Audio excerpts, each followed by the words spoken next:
حرمي نما هدو لبو إساها براروتي وان كان الرأسوينا. السلام عليكم ورحمة الله وبركاته.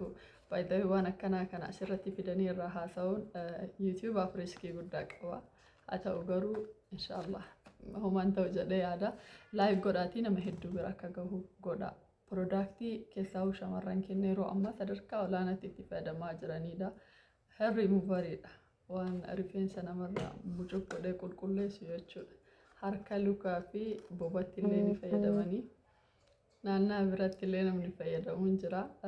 So sanarraa isinii haasaa. Viidiyoo kana like godhaa. Namni haaraa taatan immoo subscribe naa godhaa. Namni na jaalattan immoo liinkii anas jala kaa'u kana dhaqaa subscribe naa godhaa. Okay? Namni na jaalattan dhaqaatii subscribe YouTube san naa godhaa. Egasii kottaatii lakkoofsa tokko naa barreessaa. Okay, productiin kuni productii rifeensa qaamota hin barbaachifne irraa yookiin immoo qaama gama shari'aatiin rifeensa irraa qulqulleessaa jedhameetiin shari'aan nu ajajjee jira. So rifeensa san ofirraa qulqulleessuufini namni hedduun ni fayyadama waan kana. Namni hedduun ni fayyadama. Akkasumallee namni hedduullee irraa nagaafatanii isaa waan jedhan kana jechuudha. daqiiqa 15 dibattee daqiiqa 15 ofirra tursiistee shaaworii seenta already qulqulleesseetii namarraa baasa rifeensa jechuudha. Garuu rifeensi sun deebi'ee marguun isaa hin oolu. Inumaa eega isa fayyadamte booda lammaffaa wayita bahu rifeensi sanirra baay'ateetiin baha. Amala rifeensa lamuu bahu baay'isuu ni qaba. So warri waa'ee productii kana hin beekne yoo ka jiraattu taate injira jedhee yaadu dubartii ta'ee keessattuu jechuudha. Dhiironnis hin fayyadaman waan kana. Akka malee ajaa'iba qaamaa caallee namarraa kaasawanii kun. Haa ta'u garuu qaamota waan kana irratti fayyadamuun hin taanetu jira.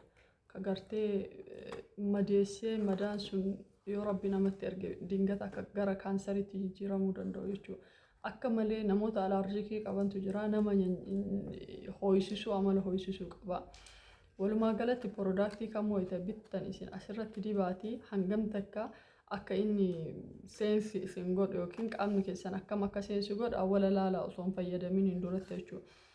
Kana qaama private irratti waan kana akkam fayyadamne keessaahuu dubartiin inda dura jechuudha. Already warri ulfaa hin dorgamayyuu sijjammar. Namni ulfaa kana fayyadamu dorgaadha sijjammar jechuudha. ምክንያቱም qaamni namaa banaadha waan ta'eef yoona ammaan akkana jedhee haasa'uun barbaadu laakiin garuu waan dubbiserraa dubartiin ulfaa fayyadamuu dhabuutisiif afdala.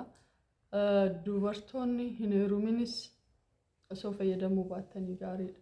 Walumaa galatti qaama private irratti waan kana fayyadamuu osoo baattanii waaksii fayyadama. Waaksii sukkaaraa fi loomirraa dalagamu. Namni hin beekne jira jedhee yaadu sukkaaraa fi loomiidhaan waliin baxabbatamee eegasii akka dibatanii akkanatti ofirraa quncisan san jechuudha isa fayyadama. Qaama privatiidhaaf isinii gala jedhee yaada waan inni jechuu jiru. Akkam fayyadamne waan kana. Keessattuu dubartiin akkam fayyadamne. Miknaatum dingata amallaxee yoo inni jedhe si tuqe taanaan painful hedduu nama waan hin taane irra gahillee waan argee qaamaanis argee yeroo yuunivarsiitii jirutti namni waan kana onni jedhee naqunname waan jiruuf. So waan kana qaama private ta'eef hin fayyadamina yoo dandeettan. Yoo ka fayyadamtan taate dammoo of eeggannoo guddaa taasisaa. At least ji'atti yookiin ji'a lamatti al tokko malee akkuma normally waaksiitti 15tti manaamna waan kana fayyadamu taana that's too much dangerous. ምክንያቱም as a short one kun keemikaala ta'uu isaa rifeensa kee kasirra jiru kana matatti dibatte taana mulluuc godhee daqiiqaa 5 keessatti malaaxaa si godha. Malaaxaa daqiiqaa 5 keessatti mucuq sirraa godha jechuudha. Akka nama takkaa rifeensi mataa keetirra bu'een beeynii si gochuu danda'a. Asfaa dingata yoo si tuqe jechuudha. Kana fuula kee yoo si tuqe. Garuu achumaan hinafu deebi'ee biqila. Anamma ka jechuu barbaade kana warri private badiidhaaf fayyadamtan dhiisuutu isiniif gaariidha. Maaliif dhukkubni bakka malee hin bahe saala fixatee jirti Oromoon. Dhukkuboota bakka biraatii fi qaama private irratti nama bahe rakkisaadha waan ta'eef namatti himachuuf rakkisaa, yaalchisuuf rakkisaa, mana yaalaallee deemuuf rakkisaa. Yoo danda'amee jedhe harka luka bobaa qofarra fayyadama. Even bobaallee amala nama nyaachuu qabu wanti kun. Eega fayyadamtee dhiqatte booda hedduu nama nyaata. Ammallee amala nama gurraachessuus hin qabu. Qaama namaa eegatti fayyadamte booda gurraachessa dayfa walitti jechuudha. So which I recommend for you waaksii fayyadama. Waaksii akkamitti dalaydanii sukkaaraa fi loomii walitti gootanii bulbultaniitiin eegasii akka daa'imaatti haga sukkaarri wal nyaatee akka daa'imaatti inni wal jala lixee xaxaxaxa jedhu eeydanii achi booda hin dibattan. Azaan ingogaa wayita gogeessan ofirraa buqeessan. Just moment pain malee waan biraan qabu. Ofirraa buqeessaa jedha waan ta'eef gara shari'aatti illee yeroo sanitti seppeen fuuliin dhukkubaa nama dhukkuba yaa'u qaama waan ta'eef. Garuu yeroo booda dhukkubbii sanaan ala dhiibbaan biraa kan inni qabu hin jiru. Kuni garuu eega fayyadamte booda tokkoffaa private qaama sanni gurraachessaa. Itti aanee immoo in ajaahallee akka malee ajaaha. Du'aan hagana ajaaha. Waan kana bante taanaan maasalaama mana san keessatti namni waan nyaachuu hin danda'u. Bataam ነው የሚገማው ajaa'isaa warra beekuu beeka. Kana joofnen jira jedhanii martuu maajaa garuu taayipii 4 mooshaniin beekaanu kuni ka irra ajaahu pinkiin kun hunda caala ajaa wanni tokko biraa magariisni tokko xiqqoo afurri isaa gaariidha garuu najaaha innillee akkuma udaan jedha jechuudha. So wayita waan kana dibattan namni naannaa keessa jiraachuu hin qabu jechuudha. Yoo namni naannaa keessa jiraatan intalli raaqa taatee malee wanni biraan jiru. Ammallee qaama keessan kana isin tuqe taanaan jechuudha. Waan ittiin dibatan qaba. As keessa nama tuqe taanaan ajaan isaa dafee yoo dhiqatanillee dafee namarraan badu. Sun immoo bataam yasxalla. Ajaan isaa namarraan badu. Yoo kana keessa nama tuqe jechuudha. Harki isin even nyaata ምናምን waan san immediately ka qabatu taate that's dangerous. Yaadda jirta kanatu wixee nyaata waa wahii mana keessatti. Hafuurri isaa immoo hafuura baay'ee fokkataadha. Ammallee bakka qaamota isin kana irratti fayyadamtan immoo gurraachessuu danda'a. Yoo gurraachessuu akkam gootan.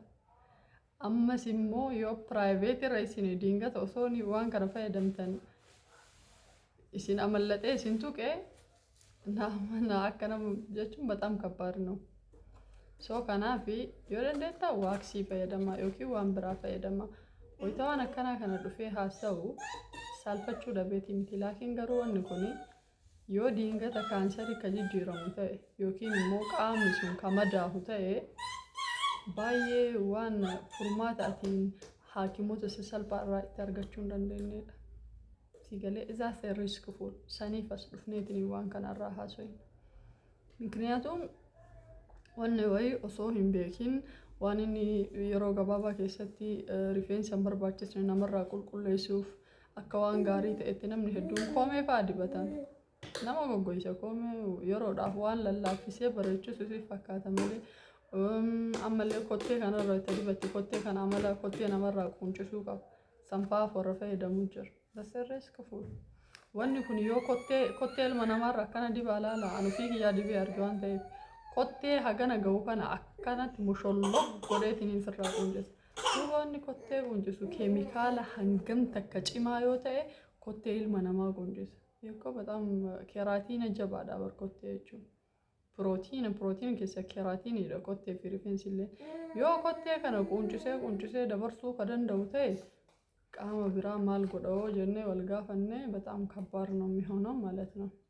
ስለዚህ ሆም ቤተን ፈየደማ ዋክሲንም መሰልባል ሱካራ ቶኖ ታካዩ ግን ሱካራ ቶኖ ግማሽ ሎሚት ጩንፊታ እንደምፊስታ ጉሎሚ ሃሌ ነምኒ ደለጉ ቤኩ ዋክሲ ደለጉን ይሰድ ሃሌን ቤተኒሚ ሃሌ አናን እንደለገን ሰንን ቤተኒሚ አናን ይትን ጎዳን ዋክሲ ተቹ አዛን ሰኑ ፍትኒ ቦታ achi booda ofirraa qunciftaa jechuudha yeroo gabaabaa keessatti illaan sirraa bada. Akkasii fayyadamaa inshaallah isin fayyada yaalaalaa namni yuutuubii kiyyaa faaraa taatan sabskiraayib godhaa namni immoo nabbaarii duraan taatan laayik godhaa nama hedduu bira haa ga'u. Yuutuubni kiyya nama hedduu bira ga'an jiru laayik naaf godhaa. Assalaamu alaikum wa rahmatullahi ta'aalaa wa barakaatuh.